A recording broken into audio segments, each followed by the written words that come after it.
Hey guys, welcome to my channel. जैसे कि हमने अपनी लास्ट वीडियो में एस्टिमेशन पढ़ा है, एस्टिमेशन के बेस पर कुछ क्वेश्चंस को सॉल्व किया था। एस्टिमेशन या फिर we can also say the round off the numbers to the nearest tens, nearest 100 and nearest 1000। आज हम क्या पढ़ेंगे? हम एस्टिमेशन ही फाइंड करेंगे, बट किसका? Estimation the sums. सम्स में कैसे आप एस्टिमेशन फाइंड कर सकते हैं? जब आपके पास दो नंबर्स का सम फाइंड करने को बोला गया है और आपको उसकी एस्टिमेटेड वैल्यू फाइंड करनी है, तो वो हम कैसे फाइंड करेंगे? आइए स्टार्ट करते हैं। सो फर्स्ट एग्जांपल है estimation the sum 64 + 79 to the nearest tens. यहाँ अगर आपको सिंपल सम करने को बोला गया होता तो आप सिंपली सम कर देते 4 + 9, देन जो आता उसको 1 कैरी करके 6 + 7 आप फाइंड कर देते, आंसर आ जाता। बट यहाँ पे एक लाइन ऐड कर दी गई है नियरेस्ट टेंस, तो उसका क्या मतलब है? आपको फर्स्ट ऑफ ऑल 64 की नियरेस्ट वैल्यू फाइंड करनी पड़ेगी टेंस के अगेंस्ट, और ऐसे ही आपको फिर 79 की वैल्यू नियरेस्ट फाइंड करनी पड़ेगी टेंस के अगेंस्ट। अभी कैसे अगेंस्ट फाइंड होगी टेंस के? तो 64 estimated to the nearest tens कैसे होगा? आपको अभी बताया गया था लास्ट वीडियो में कि जब आपको नियरेस्ट टेंस अपना आंसर फाइंड करना है तो आप क्या करते हैं? अपने वंस प्लेस पर देखते हैं क्या नंबर गिवन है। तो 64 के वंस प्लेस पर गिवन है 4। अगर 4 हमारा है लेस देन 5, दैट मीन्स आपका जो टेंस वाला नंबर है वो एज इट इज़ आ जाएगा और 4 की जगह आ जाएगा 0। तो 64 का नियरेस्ट टेंस हो गया आपका 60। ऐसे ही आप फाइंड करेंगे 79 का नियरेस्ट टेंस। वो कैसे आएगा? तो यहाँ पे आपके वंस प्लेस पर है 9, दैट इज़ ग्रेटर देन 5। अगर हमारे पास वंस प्लेस पर ग्रेटर देन 5 नंबर है तब उसकी वजह से क्या हो जाता है? हमारा टेंस प्लेस नंबर +1 कर दिया जाता है। तो 7 की जगह आ जाएगा +1, दैट इज़ 8, और वंस की जगह आ जाएगा 0, दैट इज़ 80। टोटल हो गया हमारा 79 का एस्टिमेशन वैल्यू 80। अब क्या फाइंड करना है? अब आपको फाइंड करना है इन दोनों का सम। तो एस्टिमेटेड टेंस हो गया 64 का 60 एंड 79 का हो गया 80। Now the estimation sum of 60 + 80 is equals to 140। So the answer is 140। ऐसे ही सेम नेक्स्ट एग्जाम्पल है। यहाँ आपको क्या फाइंड करना है? Estimate the sum 267 + 132 to the nearest tens. अब यहाँ पे आपके पास वैल्यू दी है वंस, टेंस और 100 में, वंस, टेंस और 100, बट क्या फाइंड करना है? केवल और केवल आपको सम फाइंड करना है नियरेस्ट टेंस वैल्यू का। मीन्स आपको यहाँ पे किन दो नंबर से रिलेशन है? वंस और टेंस से। आपको 100 नंबर्स में कोई भी चेंज नहीं करना है, 100 पोजीशन नंबर आप एज इट इज़ आपको लिख देना है। ऐसे ही 267 का जब आप एस्टिमेशन फाइंड करेंगे नियरेस्ट टेंस, तो आप कैसे फाइंड करेंगे? देखेंगे कि वंस प्लेस पर कौन सा नंबर है। तो वंस प्लेस पर है 7, दैट इज़ ग्रेटर देन 5। अगर हमारे पास वंस प्लेस पर ग्रेटर देन 5 नंबर है, दैट मीन्स जो आपका टेंस नंबर है उसमें 1 नंबर ऐड कर दिया जाएगा, 1 यूनिट ऐड हो जाएगा। तो 6 + 1 हो जाएगा 7, और वंस प्लेस पर आ जाएगा आपका 0, और 100 place value as it is आएगी, दैट इज़ 2। तो आपका 267 क्या हो गया? आपका 270 है नियरेस्ट टेंस। ऐसी 132 का नियरेस्ट टेंस आप कैसे फाइंड करेंगे? तो 132 के नियरेस्ट फाइंड के लिए आप फर्स्ट ऑफ ऑल देखेंगे कि वंस प्लेस पर 2 है, दैट इज़ लेस देन 5। अगर कोई भी वैल्यू लेस देन 5 होती है देन आपका tens place number as it is आ जाता है, दैट इज़ 3, और वंस प्लेस की जगह आ जाएगा 0। और आपको यहाँ 100 पोजीशन वैल्यू में कोई चेंज नहीं करना है, मीन्स 1 आपका एज इट इज़ आ जाएगा। तो 132 का नियरेस्ट टेंस वैल्यू क्या आ जाएगी? 130। अब आप सिंपली क्या कर देंगे? ऐड कर देंगे दोनों वैल्यूज़ को, क्योंकि आपको यहाँ पे एडिशन फाइंड करना था। 267 + 132 to sum of nearest tens value. तो 270 आ गया, तो 267 की नियरेस्ट टेंस वैल्यू, 130 आ गई है 132 की नियरेस्ट टेंस वैल्यू। आपने इन दोनों को ऐड किया, आंसर कितना आ गया? 400। सो ये होता है हमारा पैटर्न लिखने का। हमने अपनी लास्ट वीडियो में एक्सप्लेनली बहुत बताया है नियरेस्ट टेंस आप कैसे फाइंड कर सकते हैं, नियरेस्ट 100 और नियरेस्ट 1000। आप चैनल पर जाकर उसको डिटेलिंग में देख सकते हैं। फिर ऐसे ही नेक्स्ट एग्जाम्पल है हमारे पास। यहाँ पे आपको क्या फाइंड करना है कि estimated value, estimate the sum of the 274 + 143 to the nearest 100। अभी लास्ट क्वेश्चन में हमने नियरेस्ट टेंस फाइंड किया है, यहाँ क्या फाइंड करना है? नियरेस्ट 100। तो नियरेस्ट 100 को फाइंड करने के लिए आपको क्या करना पड़ेगा? सिंपली 274 की आपको एस्टिमेटेड वैल्यू फाइंड करनी है नियरेस्ट 100 के अगेंस्ट। तो वो कैसे आएगी? देखिए, आप 100 वैल्यूज़ में जब आपको फाइंड करने होता है तब हमें किन दो नंबर से रिलेशन होता है? हमें वंस, टेंस और 100 में केवल टेंस वैल्यू और 100 वैल्यू से रिलेशन है। हमें वंस वैल्यू को चेंज नहीं करना है, बस वंस वैल्यू की जगह क्या आ जाएगा? एंड में 0।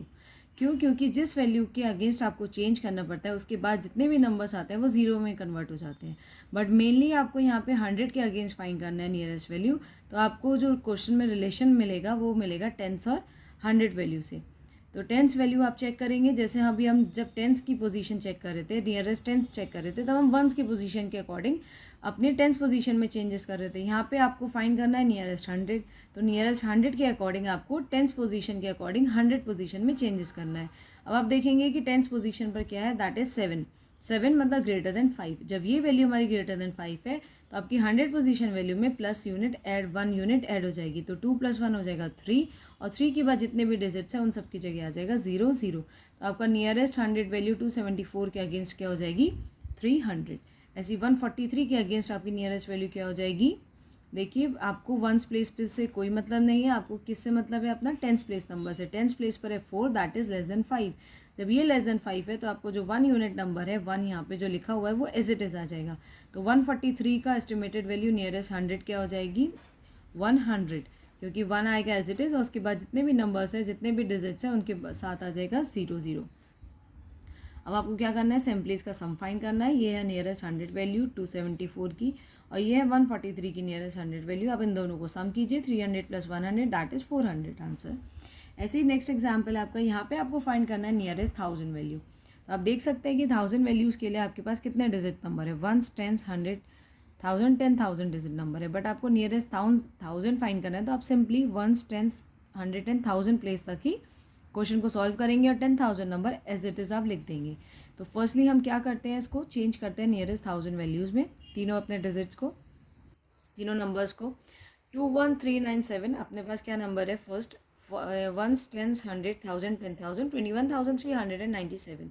इस नंबर को आपको किस में चेंज करना है, नियरेस्ट 1000 में। तो इस नंबर को नियरेस्ट 1000 में चेंज करने के लिए आपको फर्स्ट ऑफ ऑल कौन से डिजिट चेक करनी पड़ेगी, 1000 से पहले अपने 100 डिजिट चेक करनी पड़ेगी, और 10,000 और 1000 डिजिट चेक करनी पड़ेगी। और आपका चेंजेस किस में आएगा, 100 डिजिट्स के अगेंस्ट आपका चेंजेस आएगा 1000 डिजिट में। तो आप देखेंगे कि 100 डिजिट में क्या नंबर है, 100 डिजिट में हमारा 3 number, that is less than 5। अगर ये 3 नंबर लेस देन 5 है तो आपका 1000 digit number as it is आ जाएगा वो 1, और फिर उसके बाद जितने भी डिजिट्स हैं उन सब की जगह आ जाएगा 0 0। क्योंकि जब हम नियरेस्ट टेंस फाइंड कर रहे थे तब आप टेंस के अकॉर्डिंग वंस के अकॉर्डिंग टेंस में चेंजेस कर रहे थे। जब हम नियरेस्ट 100 फाइंड कर रहे थे तब आप टेंस के अकॉर्डिंग 100 में चेंज कर रहे थे। अब यहाँ हम क्या फाइंड कर रहे हैं, नियरेस्ट 1000, तो आप किस में चेंज करेंगे, आप 100 के अकॉर्डिंग 1000 वैल्यू में चेंज करेंगे। तो 21,000 इसका एस्टिमेटेड वैल्यू आ जाएगी। सेकेंड है 27,807। तो फर्स्टली 10,000 का 2 तो आप एज इट इज़ लिख देंगे। अब आप किस में चेंज करेंगे, अब आपको देखना पड़ेगा अपना 100 पोजीशन नंबर, दैट इज़ 8। 8 क्या है आपका, ग्रेटर देन 5 है। जब ये हमारा ग्रेटर देन 5 है तो आपका 1000 पोजीशन नंबर में 1 यूनिट ऐड हो जाएगी, ये है 7। तो 7 + 1 हो जाएगा 8, और बाकी जितने भी आगे डिजिट्स हैं उन सब की जगह आ जाएगा 0 0 0। तो उसकी एस्टिमेटेड वैल्यू क्या हो जाएगी, 28,000। सेम आप इसकी एस्टिमेटेड वैल्यू फाइंड करेंगे 42,505 की, 1s, 10s, 100, 1000, 10,000। तो 10,000 नंबर एज इट इज़ आपको किन दो नंबर्स में चेक करना है, इसका 100 और 1000 में। आप देखेंगे कि 100 पोजीशन में क्या है, 5। अगर कोई वैल्यू 5 और 5 से मोर होती है तो अपना एक जस्ट पहले वैल्यू में 1 यूनिट ऐड हो जाएगा। तो 5 है तो आपका 1000 पोजीशन पे क्या हो जाएगा, 1 यूनिट ऐड, तो 2 की जगह क्या आ जाएगा, 3। तो 42,505 की एस्टिमेटेड वैल्यू क्या आ जाएगी, नियरेस्ट 1000, 43,000। अब आप क्या करेंगे, सिंपली इन सब का आपको सम फाइंड करना है। तो आपने क्या किया, hence the required estimation is 21,000, 28,000 and 43,000, that is 92,000 is the right answer, क्योंकि यहाँ पे आपको एस्टिमेटेड सम फाइंड करना था। ऐसी नेक्स्ट एग्जाम्पल है, इसमें आपको एस्टिमेटेड डिफरेंस फाइंड करना है। Estimate the difference of this value to the nearest 100। क्या करेंगे, फर्स्टली आप इन वैल्यूज़ का नियरेस्ट 100 वैल्यूज़ फाइंड करेंगे, देन आपको यहाँ पे डिफरेंस फाइंड करना है। तो ग्रेटर वैल्यू में से स्मॉलर वैल्यू को आप माइनस कर देंगे। तो आपने सबसे पहले 673 की एस्टिमेटेड 100 वैल्यूज़ फाइंड की है, दैट इज़ 700। 258 की आपने एस्टिमेटेड 100 वैल्यू फाइंड किया, दैट इज़ 300। सिंपली आपने 700 में से 300 को माइनस किया, आ गया 400। सो इस तरीके से हम नियरेस्ट 100, नियरेस्ट 1000,